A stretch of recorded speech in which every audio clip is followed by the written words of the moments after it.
Good morning, everybody. It's me, Puppy. Welcome to technology class. I'm so excited to be here.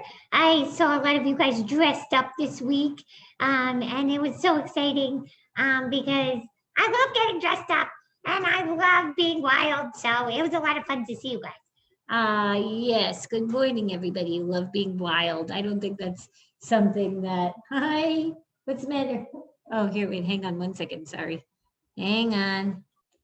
Sorry about that. So welcome. Puppy, you're talking about being wild. We loved seeing all you guys Wacky Wednesday and your all your cute outfits that you guys had on. So fun. And welcome. So this week, if you remember last week, we finished our internet safety lessons, our digital citizenship lessons. So we're all done with those now. And this week, we're going to be doing one of our second step lessons. And then next week, we're going to be starting our computer coding, our computer science, and we'll be doing that for the rest of the school year. So I can't believe we've come this far.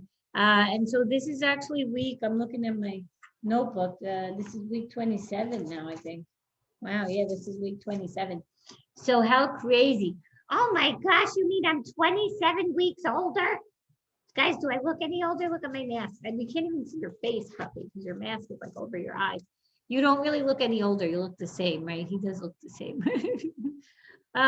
So this week we're going to be, our topic that we're learning about is solving problems. And this is really important because every single day we have things that happen and we have to learn what to do, right?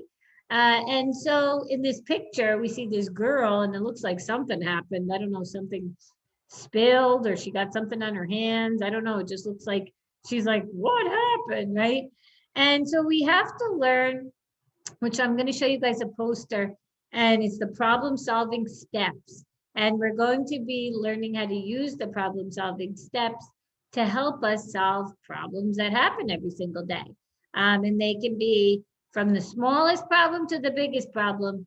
If we follow the steps, it can help us to be able to make good choices and to know what to do when something happens to us.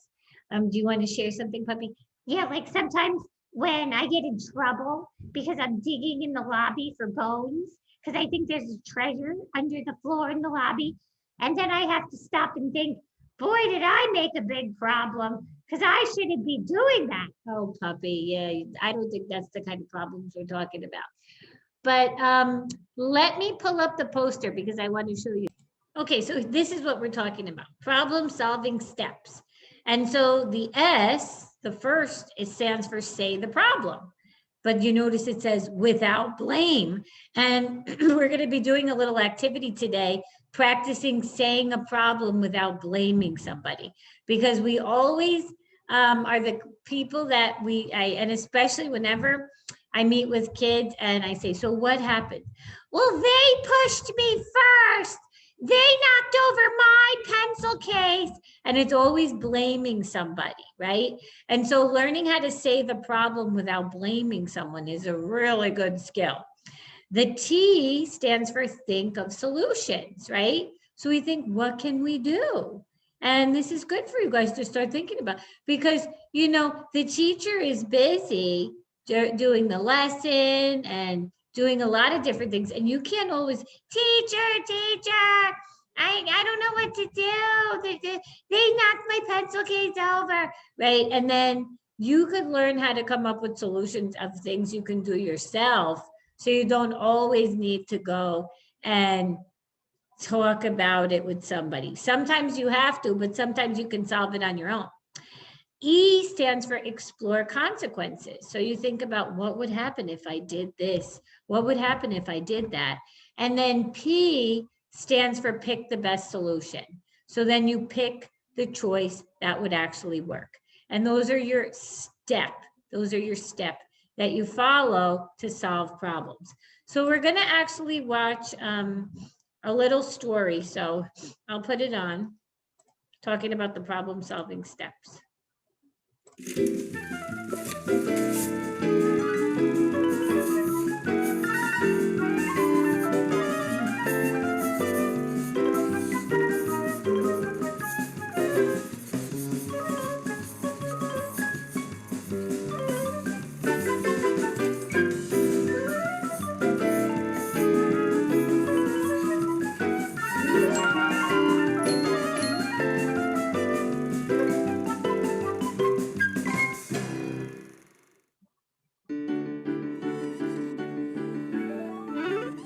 you ever been working on a school project with a partner and everything is going well?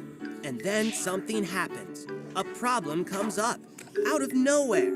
Well, Connor and Tiana are out here in the hall working on a poster together, but they don't look too happy. Let's find out what's going on. Wait, I said the title should be red. Everyone uses red. It's a dumb color. No, it isn't. Green is dumb. Green looks a lot better than red. A lot better. Fine, then I'm just gonna make my own poster. Go ahead, then I can just test one up and do a better one by myself. Hey, what's going on? I'm guessing from all the racket around here that there's some kind of problem. I don't want to do the poster with him anymore. I don't want to focus you either. He thinks my color is dumb, but his is dumb. Let's just tear it up then. Okay, I'm going to put on the next part. So there's 4 parts to the little story. Wow, these are powerful feelings. You haven't forgotten what you do first when you're this upset, have you? The first thing is calm down. How do you do that? With your stop signal. Remember what you chose as your signal? Relax. Be cool. Okay, good. Can you name your feelings? I'm frustrated and mad. I feel fed up. You've just done something pretty important. You've named your feelings. Frustrated, mad, fed up. It sounds like you're exasperated. All of this adds up to being stuck. You've got a poster project that is on the way to nowhere. Unless what? Unless you can get some help from your brain. That's why you need to calm down, so you can think. I think it's time for some belly breathing.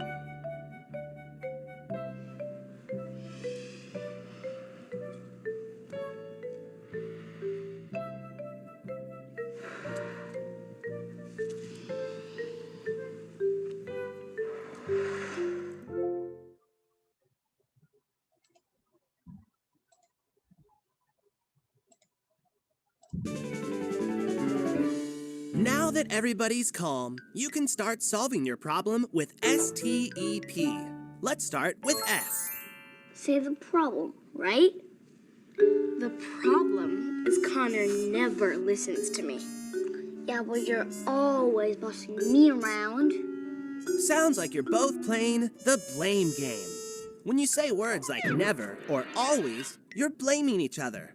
Connor never listens to my ideas. Tiana is always bossing me around. Sound familiar? Those are blaming words.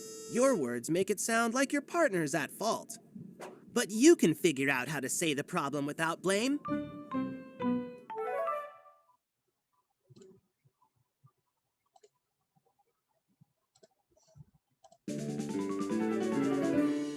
Here's a way you can say the problem without blame. It works by figuring out what you want or need. Tiana, tell us what you want or need.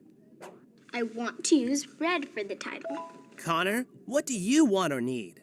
I want to use green for the title. If we put those wants together, we can say the problem is... We both want to use different colors for the title. I think you're onto something. Okay, so we were able to see them going through all of the steps, what did they do first? They had to calm down because they weren't able to even start the steps until they were calmed down. Yeah, and then they named their feeling, and then the first thing they did was they say the problem, and they say it without blame. And that's a hard step, because especially if you're feeling mad or fed up or frustrated, it's not easy to just stay calm and say the problem without blaming someone, right? That's a really hard thing to do, and it takes practice. And so that's what we've been learning this whole year, right? Especially, I think, because we're on technology so much, and it can make us have a pretty mean attitude. And we even get a little bit cranky. And then we have to stop and think how we're acting around people. you know, that we're all back at the school together and you guys are in the classroom together, and you have to stop and think, how am I acting? What am I saying? Right? That's important to stop and think about that. So let me just I'm going to pull up the next part of the lesson. Okay, so let's watch. There's a few more short video clips I want to show you guys. Okay, so hang on one second.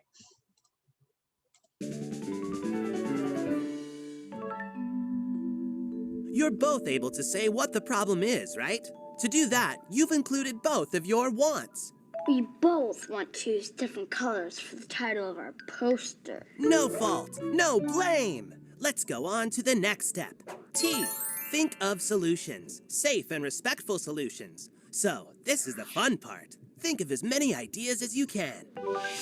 I guess we could each do our own poster, but Miss Nelson wants us torn to work the partner. We could agree on a different color. I know, we could toss markers in the air, and whichever lands on the poster is one we use. But what if we hit someone on the head? Maybe that's not too safe. What if we use both colors for the title? This is some good thinking. Tiana and Connor, you're using your brains. You've got a lot of ideas. I like that in a second grader. Okay, hang on. I want to finish up the videos and then we'll talk about them. So, we've definitely got some safe and respectful solutions going on. Let's go to the next step. E is for explore, as in explore the consequences. You know, like what could happen. So, what is the good stuff and the bad stuff in these solutions? If we each do our own poster, then we might not be able to finish them today. And if we try to agree on different color, then we might start arguing again. But if we use both colors, then we can each have the color we want. That sounds good.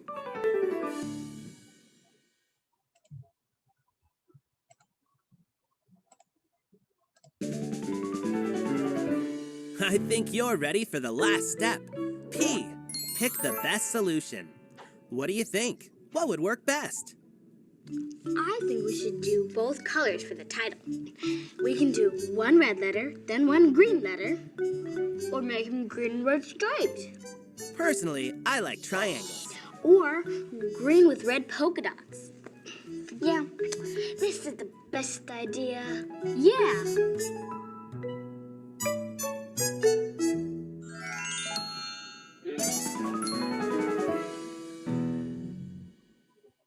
Wow, what'd you think, puppy? That was a really cool poster, right? Oh, I like how they used all the different colors. They made designs and stuff, and they came up with a really great solution. Yeah, and you know, that's how we really should be working with other people, right? We should be staying calm, talking about it, sharing what we would like to see, our needs, and then being respectful and listening to what our friends also would like to see happen. And then coming up with something that we both can agree on. And this is a great skill that you guys can learn as you're getting older now, and maybe you have to work more with kids and you're becoming more independent, right? And you have to learn how to solve problems on your own. And you can use these steps at home, you can use them at school, you can really use them anywhere. And even adults, we don't do it, we have a different version of it for older kids, but we do this with the 6th grade, 7th grade, 8th grade, because even when you get into high school, college, and you're an adult, you have to really learn how to solve problems on your own. You can't always be going and running to mom or dad, right? You have to learn how to be on your own. And that's what becoming an adult. And I know you guys are only 2nd grade, so enjoy your childhood. But these are great skills for you guys to learn, just to make your life more peaceful and to have better friendships, right? You never want to be blaming your friends, because then maybe they're not going to want to be your friends anymore. So let me show you guys what the activity that we're going to be working on.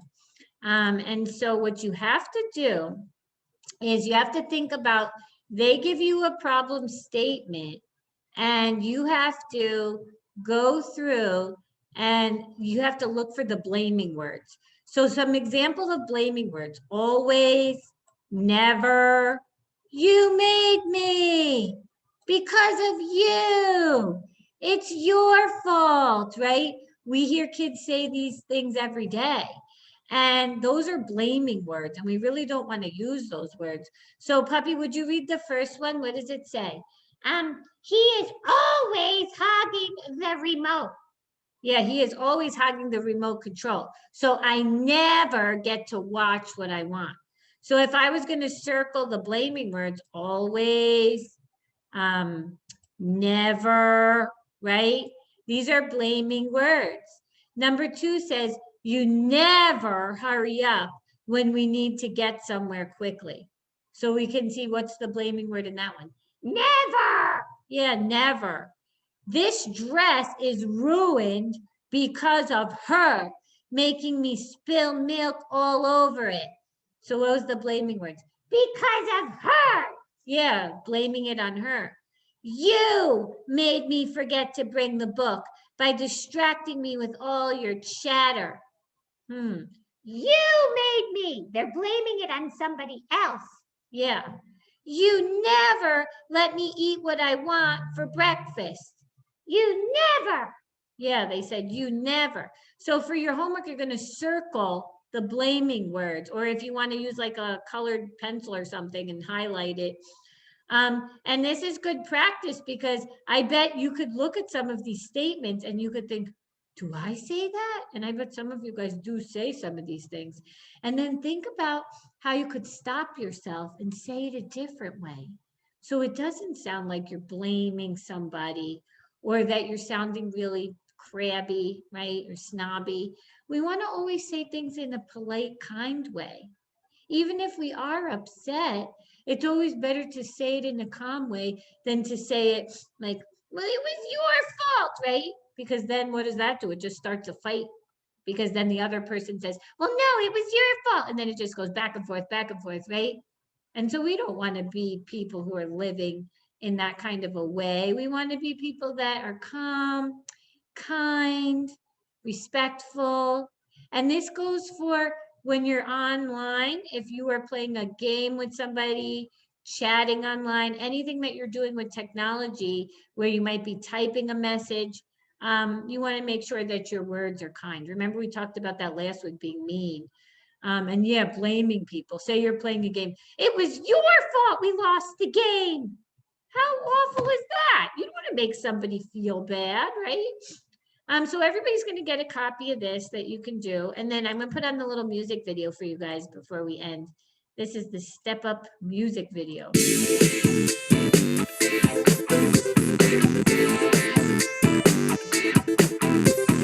Here's what you do when you have a problem you gotta solve. Step up. Here's what you do when you have a problem you gotta solve. Step up. S is when you say, give the problem a name. Here's the problem, no one's to blame. T is thinking straight, respectful things you can try. Maybe this, maybe that, or something else will fly. E, exploring how those things you think might go. Think it through, blow by blow. P is picking out the choice that works the best. Step it up and you will see you won't be stressed. Here's what you do when you have a problem you gotta solve. Step up. Here's what you do when you have a problem you gotta solve. Step up. You know those times in life when you were losing your cool. Say someone wrecks the game that you were playing in school. You wanna scream, you wanna call them a fool. But calm yourself and solve the problem using this rule. Step up. S is when you say, give the problem a name. We can't agree on the rules of this game. T is thinking safe, respectful things you can try. We could take turns or try your rules some other time. E, exploring how those